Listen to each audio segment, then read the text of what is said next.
Hello and welcome to the Popcorn Junkies. Welcome Hello. to this review of. It's a really awkward title. It really doesn't. It doesn't roll off the tongue. It doesn't trot off the tongue for me. One battle after another. Well, yeah, you got it. It's the One only battle after title I've another. ever got, so maybe it's. You got maybe it. It is good. Yeah. Wow. Which is kind of strange because it's based or it's inspired by a book which has a really cool title called Vineland. Yeah. And you've got a mug that says C-U-N-T on I it. know. I was just. Yeah, I was waiting for you to I notice that. I mean, could you make your arrival and establishing your position any more time consuming? Carry on talking. I'll get a different. No, that's all right. We'll wait for you. If you're listening on podcast, she has a mug that says, "Underneath your tattoos, you're still a mainstream bleep." Okay. Oh, yeah, she's popping it into. Who can get the filmic or franchise reference? Stranger Things. It is Stranger Things, isn't it? Okay, yeah. So this is one battle after another, and as I say, it's based on a book by Thomas Pynchon, Vineland. Paul Thomas Anderson is the director. We've discovered enormous Paul Thomas Anderson fans. Let me give you a little kind of hit list. Boogie Nights, Magnolia, Punch Drunk Love, There Will Be Blood, The Master, Inherent Vice, Phantom Thread, and Licorice Pizza. Wow, I have loads more to watch then. Some of those I haven't seen. And Inherent Vice is another film by him, which I remember seeing, which is so odd, which is also based on a Thomas Pynchon novel. Thomas Pynchon's kind of like one of those mad authors, a bit like Hunter S. Thompson, who writes whacked out kind of counterculture, revolutionary kind of weird shit. And I read Vineland when I was about your age, Maddie, and it was literally it made me feel schizophrenic. It's like taking acid, which is what this film is a little bit like too. I'll read it now.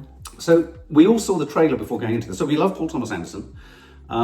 We've got a great cast. We've got Leonardo DiCaprio. Maddie doesn't really like Leonardo DiCaprio. Not really. We've got Benicio del Toro. Mark doesn't really like him. I've got drunk with him almost. Sean Penn, Teyana Taylor, Regina Hall, Chase Infiniti. What a great name.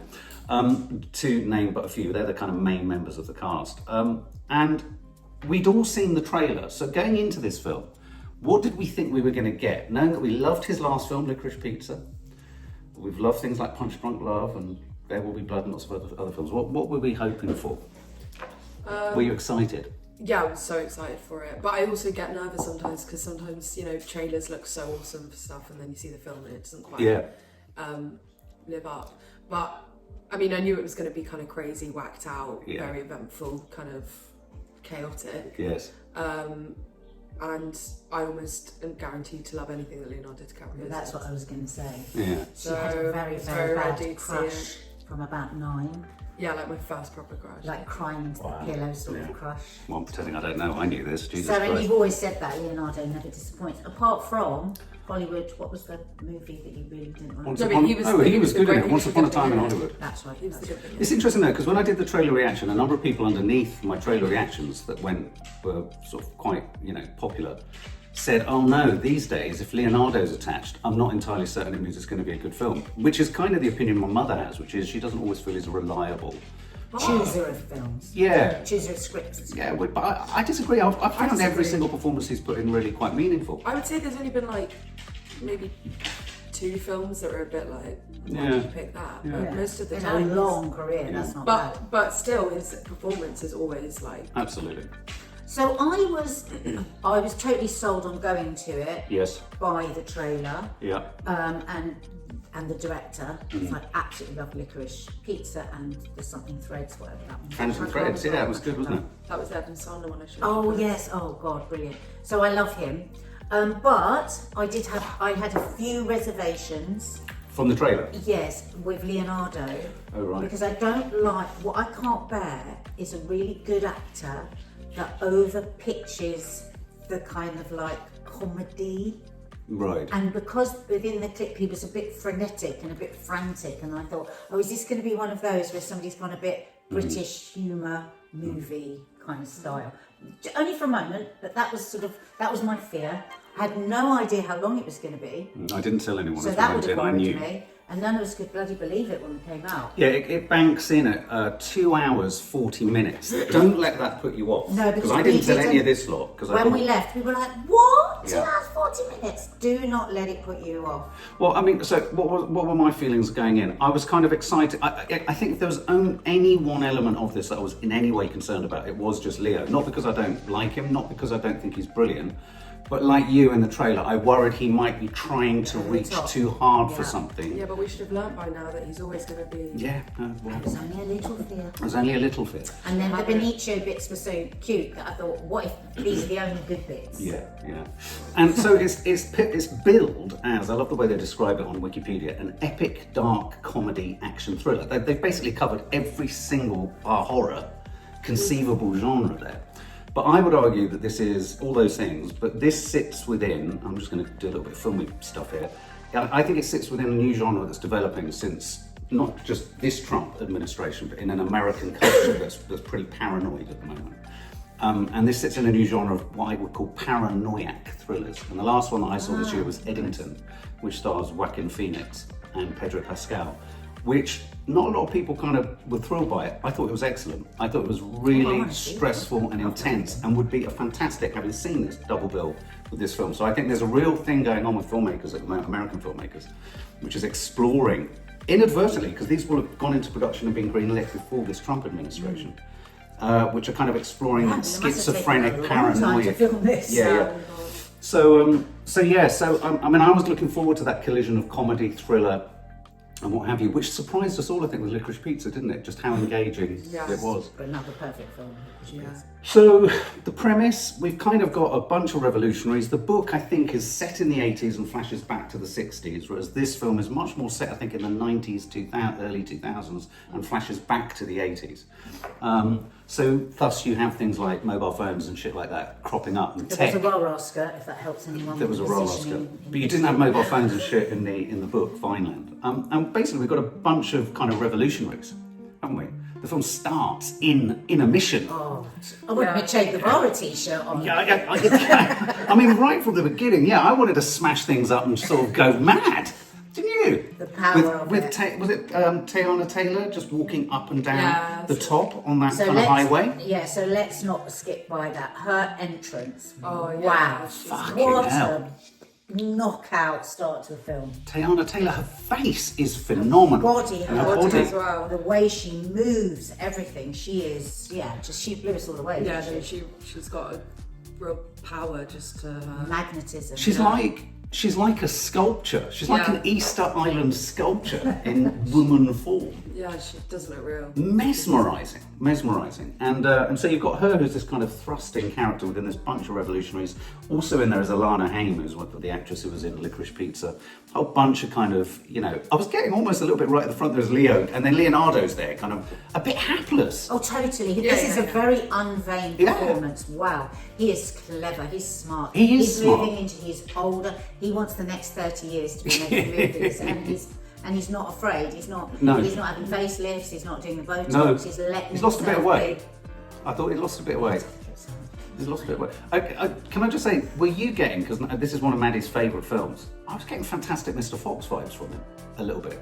Wait, from Leo? Yeah, when he had the thing and he was running along and he was putting bombs and there was a little bit of that kind of thing going on.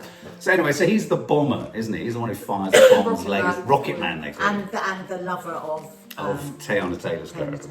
So they do this mission, and quite quickly it struck me, we were seeing stuff. What was odd about this film, and I wasn't expecting it to be so obvious because it had been greenlit and made before Trump. We were starting to see stuff that we're seeing on the news. That was the bit that threw me. We were in detention centres. We were in detention centre and we met Sean Penn. Yeah. And that was an insane first scene. Yeah. Which we're not going to spoil. Well, he stood to attention, I felt, didn't he? He really did. He really stood to attention on command. It took me a few minutes. Well, it did take me a few minutes because the scene was only a minute. But I couldn't quite believe when she said what she said to him. I was like, is she actually talking about that? What did you think of that scene? That was brilliant. What do you think we feel about it? As women that are putting up all the time with men, it was female empowerment. Every single woman will go, yes! Because he dared to look at her in that lascivious way. And she was not having it. We don't want to spoil it for you. No, believe you me. This can't be a spoiler. You're going to go, ha ha. I mean, it was shocking. Every woman. Put it this way, Sean Penn comes out of that scene and he's left such an indelible mark on you. In his how would you characterise his? He was doing this thing with his face. Yeah, he had loads of idiosyncrasies that were just really horrible. He would always do like a yes, and then he would do this yes. He found some really creepy moments in himself. He really did. But like Tamana, is it Tamana? Teyana. Their physicality throughout. He was lit from inside, wasn't he? He was like shaking with power and megalomania and sadism and he was petrified. And total repression. I mean, what I thought, and essentially he's the villain in the piece. And he's very funny. But his all of his repression, which comes out in various funny ways, horrible ways throughout the film. His repression is literally manifested by the tightness of his top. He was like, I mean, you were never a boy, so he was literally like a toy soldier. Yeah. You know, he'd walk thought around. that a number of times. I thought he's walking like the toy soldier in Toy Story. He's just like me. But with such energy, like you feel like he can malice. destroy anything. Yeah. So essentially, they're radicals, they're revolutionaries, they're fighting against the system, they're liberating migrants. They're having lots of sex, it's quite sexy. But what I like about it, again, every time I thought, oh God, we're going to have to go into graphic sex. No, there actually wasn't any sex in it. No. There wasn't actually. And for me at the moment, that is a massive, directors out there, tip. We're sick and tired of it. Think creatively, and we never had to see it, did we? No. Well, we didn't have to see it, but we certainly knew it. I mean, it's certainly implied. It was very sexy. But that's so much better. I don't understand absolutely. why films don't just imply it anyway. Like, who actually... Because it's a cheap trick for voyeurism. You know, we're sick and tired of seeing women raped. We're sick and tired of seeing them trussed up. You know, just think of another way. And so, put it this way. So you've got a revolutionary group, and without kind of going into the nuts and bolts of the many different missions they do, their latest mission goes wrong, or one of their missions goes wrong, and essentially Teyana Taylor gets caught, and then we have a rat situation, and Sean Penn and her have a bit of a thing, and then she becomes a kind of, it's like a, what's it called when you get a plea deal, when you get a plea deal. Protection, she goes. Yeah, get a plea deal, but it's basically they say to her, you're not going to go in the slammer for a long time if you give us the names of everyone.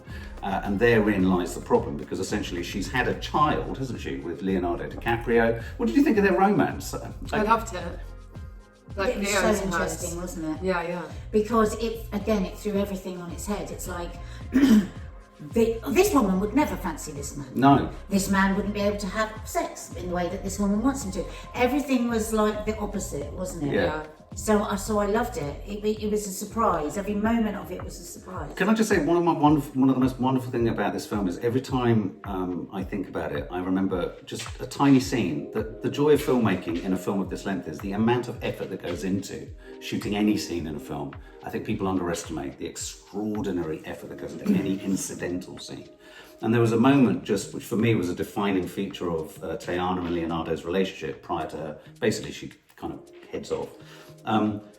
Was the moment where her mother says to him, "You're not up to it. You're not up to it." She comes from a long line of revolutionaries. Well, it was a great detail, because again, you're right, for Leo, it just completely emasculated him. It rendered him useless. He kind of left him kind of where to go. And he became the effeminate one in a sense. But you know why it didn't emasculate him? Because he didn't react to it. Yeah, that's true. He was incredibly masculine, and I think I love the fact that we had this stark contrast between, the military man and the military men in it that were so macho and so toxic, and you had this slightly buffoon type character that actually had won the girl, and she did love him, and he did triumph over so many different things in a totally buffoony, hapless way. So he was actually, for me, the most masculine and the most fanciable in a way. Yeah. Oh yeah, absolutely. But I love the fact that it just reversed what you would normally expect. I mean, I felt every character was just every kind of archetype. I mean, the director is a feminist. Yeah, and also a huge shout out for the, lead black female characters. And it wasn't about fighting. Yeah, but it also wasn't about fighting for black rights. No. It was incidentally. Yeah. You had so many powerful black women. Yeah. Specifically. Yeah. And I just thought that was just something that was just incidental, which was good. And we all said it, didn't we? That we never felt we were being hammered a message at any point, right? Yeah. And when you think about how much the world is at the moment, very much that, isn't it? It's like hammering, virtue signaling. Zero virtue signaling. When you think what the topics were here, that's quite something. He is a great It's just threaded naturally. we get to a situation where I loved the scene so effective. I mean, we have to do some spoilerish stuff. There's a close proximity develops between Sean Penn and Teyana Taylor.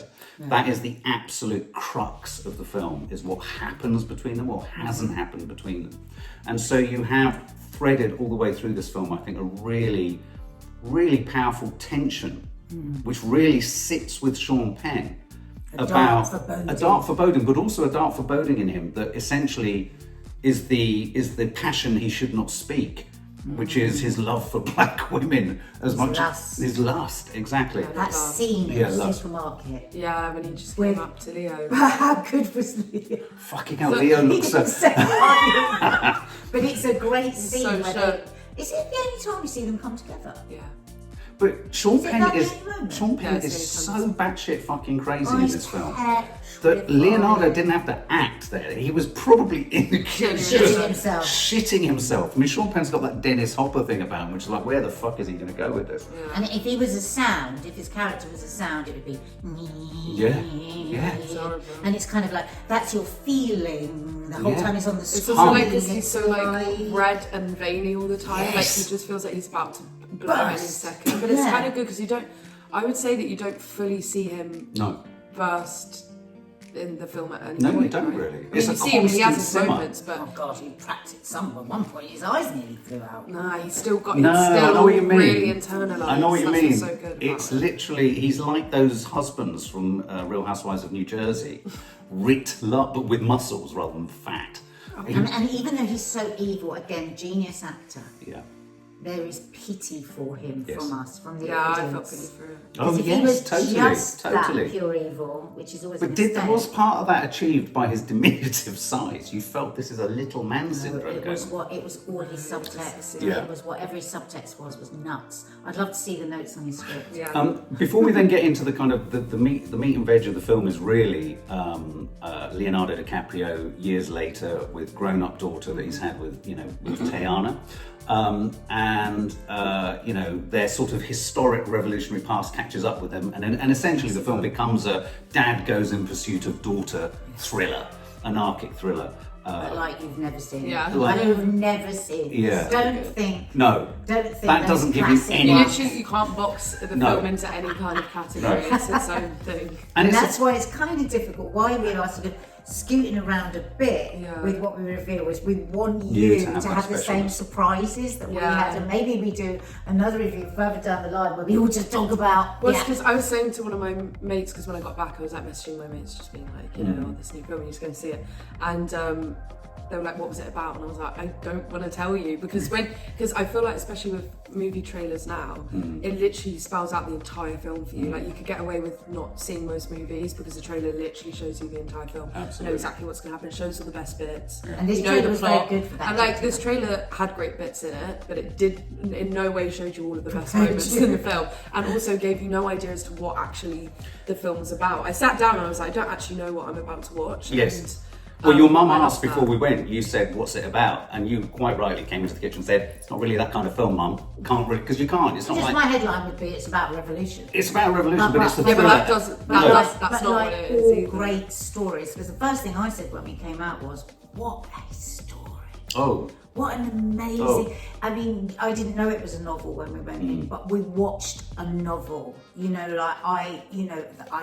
I said, I want to read the book, but I don't need to read the book actually, because I felt like I was taken on so I'm really pleased you said that, because I think there's a strong sort of debate that happens in kind of filmmaking, film discussion, film analysis, which is, is streaming now delivering those epic sweeps of story, immersion, character, complication, but complication doesn't have to be dense and didactic and kind of analytical. And I thought this is one of those rare films where you have to be a supremely fucking skillful director to keep it going for as long as it did. Now, what amazes me about this film is the energy of it, and that is energy that is so equally distributed between performance, camera work, soundtrack, edit. It gives me goosebumps when I think of the skill set required, like a conductor, to keep that going. And it doesn't, and sometimes there's the danger that when a film doesn't pause for breath, and all horror films and all thrillers, they always have those scenes which are kind of recalibrate moments. Let's just pause and let's have some explication, let's reorientate ourselves and get ready for the next push. This doesn't do that, but it didn't exhaust you. I mean, it was tense. Yeah, but it was relentless. It was something relentless. that Paul Thomas Anderson's always really good at is all his, at least all the films of his that I've seen, they're all they're actually quite overstimulating. There's always like a piano like this going on underneath all of the scenes, and the scenes themselves are really chaotic, yet you're still engaged and you're not, even though it's created to be kind of overstimulating, you're not overwhelmed by it and you're still Very engaged. true. Yes, you are stimulated all the bloody time. It's the same as Punch Drunk Love. I think the whole time in Punch Drunk Love there is just this like weird kind of music playing underneath, and sometimes the dialogue's actually quieter than the music and you're a bit like, what's actually going on? Yeah, very true. You still just I don't know, it's just like genius in that way. You still know what's happening. I was able to still follow the story, even though like a million things were happening at the I think what he also manages to do that maybe helps that along is you are dovetailing between extraordinary, this very funny. There are extremely funny moments. There are extremely. I've never seen Kiki laugh that much. But don't think of it as a comedy. No. But this is where I think he's so clever. Wit. Yeah, because there were there's wit, but there is laughter. There were moments of true horror. There was a death that happens that you're like, fucking hell, no one's safe in this. This is real. There's not, that wonderful thing when the kind of guardrails are off on a film and you think, right, okay, anyone could go at any point here. There are shocking moments. There are frightening moments. There are adrenaline-fueled moments. There are moments, weirdly, It's real love as well. real love and quietude. I'm thinking around Benicio del Toro. Let's just talk about some of the characters. Let's talk about, we talked about Sean, but let's talk about Benicio. This was an Sensei. absolute, both of them, tour de force of a performance, both him and Leo. Them together. Oh, was them my favourite together. duo Oh ever. my god, them together. I could watch a whole film just about the two Two of them. characters. I would love a spin-off, a road movie with the two of them. Yeah. It was a symphony of perfection. Wasn't and it? Benicio was the coolest character you've ever seen on screen, wasn't he? He always Ocean is. Waves. He's so cool. Ocean Waves. What was it he says when he gives him the gun and he says... Courage. Courage. It's just so fun. You want him in your life. Yeah, I'm so safe with him. I just want So basically, he's a martial arts master. He's actually the teacher of Leonardo's daughter. Leonardo's daughter, and he is very powerful within this community of illegal immigrants. He's a linchpin. That that is the way that part of the story unfolds. Yes. Again, not in an obvious way. It's just part of his journey. You know, like when you get like a present and you take out one piece of tissue, and then you take out another piece of tissue, and then you take out. That's what the unraveling and unveiling of this story was like, wasn't it? Well, I want to remind ourselves. I love this detail. Filmmakers and modern filmmakers. Steven Spielberg caught this. Had a preview screening with Paul Thomas Anderson. Watched it with the director and apparently went away and called the Warner Brothers and said, I need a copy, and watched it 3 times consecutively because he couldn't get enough of it. Cheeky. Our youngest is very hard to please. Very hard to I please. want to watch it again now. Yeah. I genuinely mean it. She's never laughed that much in the cinema. Really? She turned to me at one point, she said, I've got literal goosebumps, look at my arms. Oh my God. Like, she doesn't get, like, Kiki's not that person. She's hard to not crack. that person. And it just tells a lot that she felt that way about it. I mean, now, even as you're talking about I want to go now. I'm getting this like rush through my body, memory of all the different feelings we were taking. Absolutely. I just on Benicio, I just want to just shout out to that moment where you first meet him, and it's not the first time, but the longest time you meet him between him and Leo. Leo runs in, and the way in which Benicio del Toro as a performer just played the normality of what he was dealing with, receipts, phone calls and admin in his karate studio. This chaos runs in, he's looking around, he's taking in what's going on, continuing with an errand that we don't know, and then starts to push into what the incoming action is. When I was watching that bit, Maddie, I was thinking of you at Drama Class, and I was thinking, what a lesson. And what does that business that he was doing? Yeah. In what part of training does that come into? Because he had truly inhabited the character. Absolutely. He had gone over that 1 million times. Yeah. So it was just coming from him. There was not a thought. We were watching him as if it was a documentary. Yeah, I mean, I think every time he was on screen, like the whole time he would be on screen, he was always a busy character. Busy. And everything he did, it was like he'd done it a million times, or that he was, he knew exactly what it was that he was doing. And that's really why interesting he to was watch so his unbelievably cool, because he was never rushed, he was never fettered, he was just doing Ocean things. Waves. ocean waves, and there was never one moment of panic, was it? Because we were such panickers as a family. I think we were all sitting there going, I turned to Dad and I was like, the reason me and Kiki were finding it so funny was that Leo is exactly what Dad would be like in that situation. Exactly. In fact, Dad would be far more paranoid. There was a prolonged. But anyway, so that's Benicio. You're not on the phone that line when he says I'm not on. Yeah, and he was talking to the teenagers. Oh my god, yeah. So in the present day of the film, where you've got the grown-up daughter with Leo. Was a lot of that improvised? That's what was so watchable about it as well, because I just feel like they were. I don't think as much as we'd like to think, but I think there will have been moments where obviously they'll come off. I feel like that phone bit was definitely. But yeah, no. But what about his relationship with Chase Infiniti, his daughter? I thought that was beautiful. I thought their father-daughter beautiful in the home. Yeah, in the home. What a beautiful actress. We all looked at each other like, just her face was totally. Oh no, she was utterly exquisite. You had to fall into her face. Well, it was so good to totally believe that she would be the daughter. They both had that magnetic, so watchable. And let's not forget, we've been given the clue right early on right at the beginning of the film when Teyana Taylor, her mum, is firing the gun with a pregnant stubborn. What I love about that as an image, once you get to the end of the film, is you think, oh well, it was clearly programmed into her. But it's like Leo says, she's just living life like she's not pregnant. She's not pregnant at all. And we start to see the similar as we start to see the reveal of her mum inside her. Yes. That was brilliant. Well, there was that, but I thought this was one of the most beautiful portraits of a daughter with her dad. And I just thought the way she looked after him and spoke to him around the chat, it's about what have you done, where are you going, when are you going? I love the whole sequence of her friends. Her friends coming to the door, you two were in hysterics. So funny. It was so funny. It was so like Dad. It was frightening. It was frightening. Just remove the spliff. And of course, he's kind of oh my god, the funniest moment. So she goes. I mean, this isn't a spoiler bit because it's in the plot outline.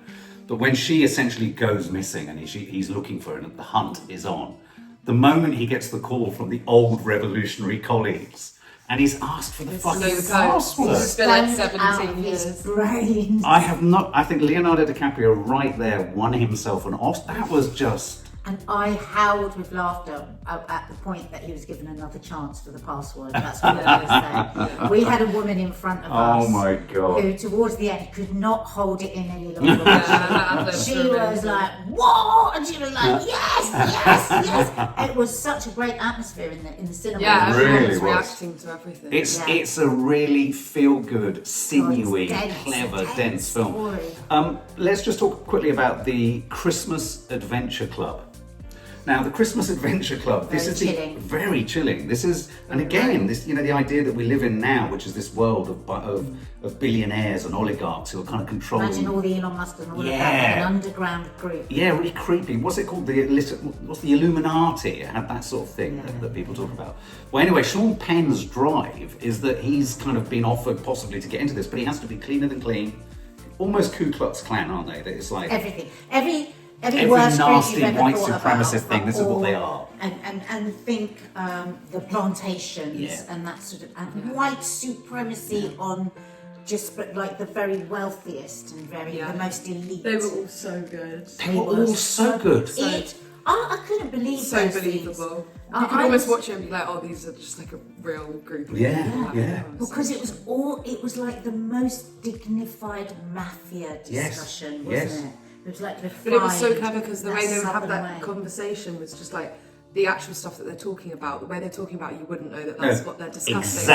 Exactly. That's what's so clever. It's civilized. Because such civilized chat. And what did that illustrate? That illustrated the power.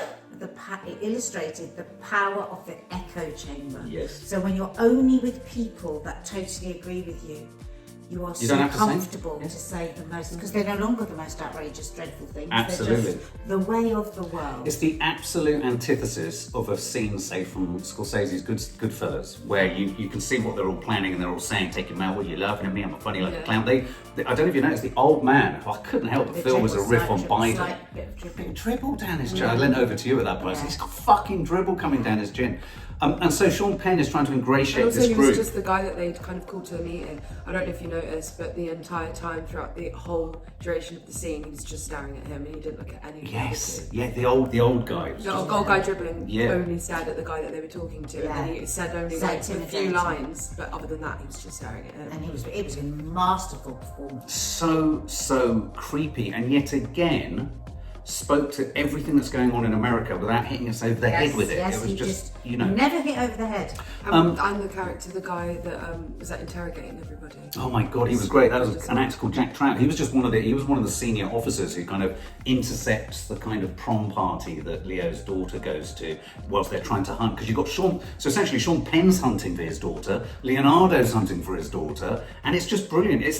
In the weird way, it's like so conventionally brilliant road movie thriller kind of thing, but that does such a disservice because it's so dense and thick and just masterful in its characterization and the complexity of all the characters. I have to give a real shout out. I thought it was a really tender performance from Regina Hall. Yes, she was who was marvellous. wonderful, and that just some really kind of deft moments as well when they're at the nunnery and it goes quiet. And no that's drive. so good. And then when they just come around the corner. Come and round get the her. corner, yeah. And you're almost like, well, it's so quiet right now, like they're not going to get her. She's going to like run or something. gonna but hear then- her. And that silence just cut into a normal scene where they were talking. She just pauses and just looks, and you go. She was really Maddie's soundtrack. The Yeah. soundtrack. Incredible. It was It's so constant, really. clever. But you said a really interesting thing, which I think is so true. It's both. It adds to the overstimulation, but at other times there was a moment, I think, when she walked into the church hall and Sean Penn was right down the end, and we have this sort of whole fucking weird scene where he's, for some reason, we're not going to say why DNA is involved and all this kind of stuff. That music then kicked in was deeply orchestral. Yeah. And I was almost driven to tears. I was like, oh my God, what is she facing? Her future. Yeah. I thought it was an interesting film about DNA, actually not in a literal sense, but I thought it was an interesting film about, as you said, Naz, how you felt the mother come through the daughter. You wondered how much of Leo was in her, despite what we discover at the end of the film. You would think of what Sean Penn's contribution. I thought it was an interesting film about who we are and where we come from. Absolutely. You know, right down to migrants and what is I don't migration. think I've ever watched such a dense No. in content film. Yeah. If you're a feeler and a thinker, then you're gonna love it. Yeah. I mean, it's 10 out of 10. You don't do numbers. I know. She Whilst just I did was 10. watching it, I was thinking, I'm gonna give it a 10 out of 10. 10 out of 10. Okay, well, what would you say? How would you sum Kiki it? also said that she would give it a 10 out of 10. Would she? I genuinely think it was faultless. I literally moment. can't think of a single moment that Not a wasn't moment. perfect, and a single character that wasn't perfect. Even the ones that were on for literally a split second. Like Totally we had agree. that guy that she was given to hand over to these people, my and he God, never yes. says really much at all. And he ends up saving her life, but he was just Yeah. such a complex character. Yeah.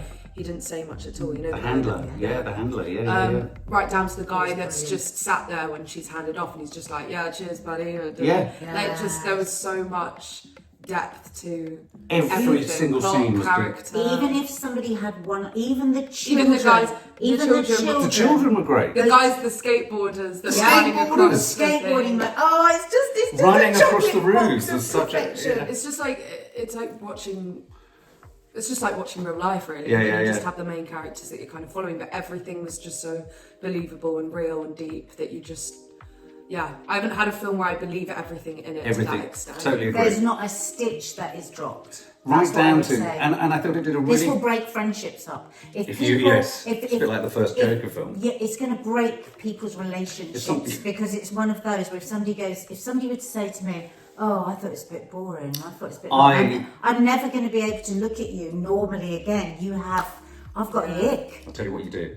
Ocean waves. Ocean waves. Ocean waves. Sensei.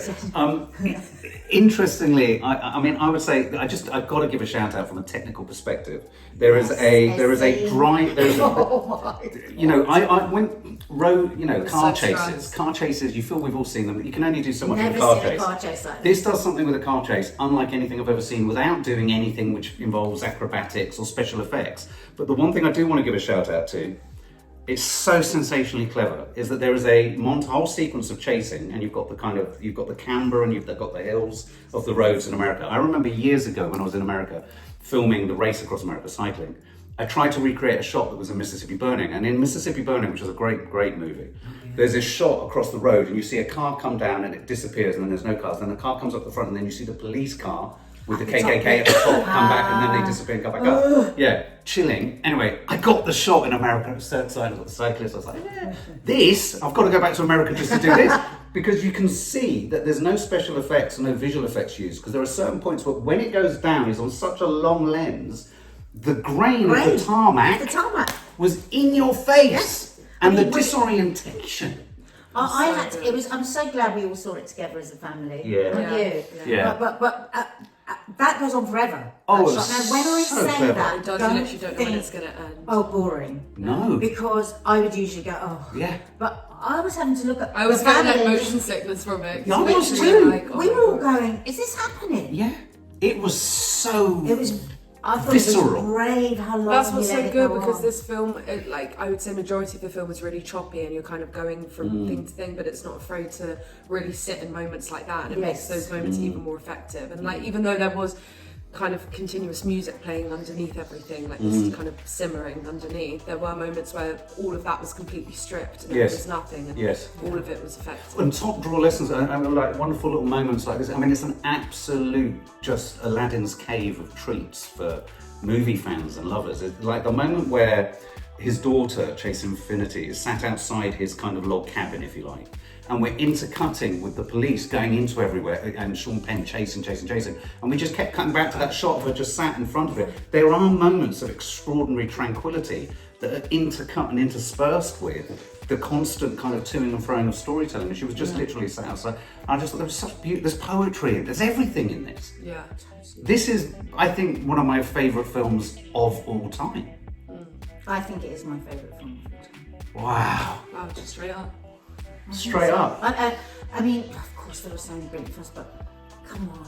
No, I mean, and especially at the moment where I'm feeling revolutionary myself. Well, you like said perfect timing. Yeah, exactly. You said you spoke to someone who was worried about or scared of it. No, I don't know. But a couple of people messaged me yesterday and said, "Oh, I've just seen the battle. Isn't it terrifying? I mean, that could be the world." I know, but I was thinking of it from a revolutionary point of view, and it was until this moment I was thinking, God, I wonder if the other people that have texted me mean from, oh my God, the migrants could take over. They're scared of which Leo. I don't feel at all. But I'm scared of not having migrants. Not having enough migrants, actually. Yeah. Vive la revolution! Oh my God. Do you want to be a revolutionary? Yeah. Oh Should my we go and get a Christ. t-shirt? Yeah. I'm going to go and get stoned. 100 out of 100? I'm giving it 100 out of 100. This 100 thing is silly. 10 out of Nobody 10, does 100 things out of by 100. It's out of a 10. 100. No, because then 100 out of 10. 100 out of 10. It surpasses. That's Surpasses. about 150%. No. That's 100 out of It's not 100. 100. No, but I don't. You don't even engage in 100%. numbers until this moment. 100%? Would you give it 100%? Out Yeah, but then he's going to go 150%. No, No, I'm that's giving it not 100%. It's Alright, fucking great. 100 out of 100, a 10 out of 10. Would you tell your friends to go and see it? Of course. And anyone who doesn't like it isn't going to Not be my your friend friend anymore.